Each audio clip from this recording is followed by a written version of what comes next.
Sportclub Heerenveen is het nieuwe eredivisie-seizoen minuut inzet.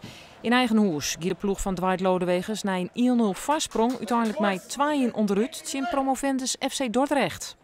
Ik vind dat we de eerste helft eigenlijk heel goed speelden. En zeker de eerste half uur, 35 minuten. Volgens mij hebben we een kans op 6-7 gehad. Grote kansen gehad en ook gewoon heel aardige voetbal. En dan krijg je vlak voor rust, dat is natuurlijk een dodelijk moment, krijg je zo'n goal tegen. Ja, en daarna is het gewoon helemaal, is de bodem eronder uitgegaan. Want ik vind dat we heel matig hebben gespeeld in de tweede helft. Ik ben wel uitermate teleurgesteld hè, voor onze jongens, voor de jongens in het team, maar ook voor de supporters. Ik bedoel, kijk, als ik probeer te propageren dat we het publiek moeten vermaken, en dat doen we dan een helft lang wel, maar ook absoluut een helft lang niet. Ja, schaamte is niet een goede woord, maar wel grote teleurstelling. SC Cambuur die het beter. De Leeuwters winnen thuis sticht bij een stunt tegen titelkandidaat FC Twente.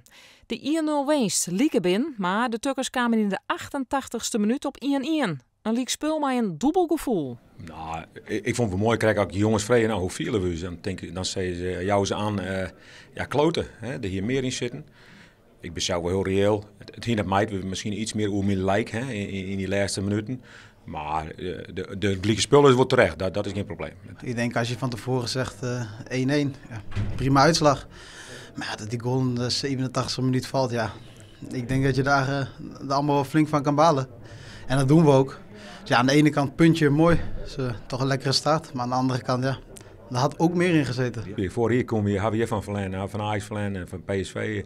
En als nooit zoals wat we nou brengen kennen, dan maar we bijna alle wedstrijden niet thuis maar we te winnen. Dat ken het altijd, dat weet ik wel. Maar dit jouwt een enorme stimulans om in dit stadion te spelen. En als we dat ik nu uitwedstrijden krijgen, ja, dan wordt het helemaal leuk.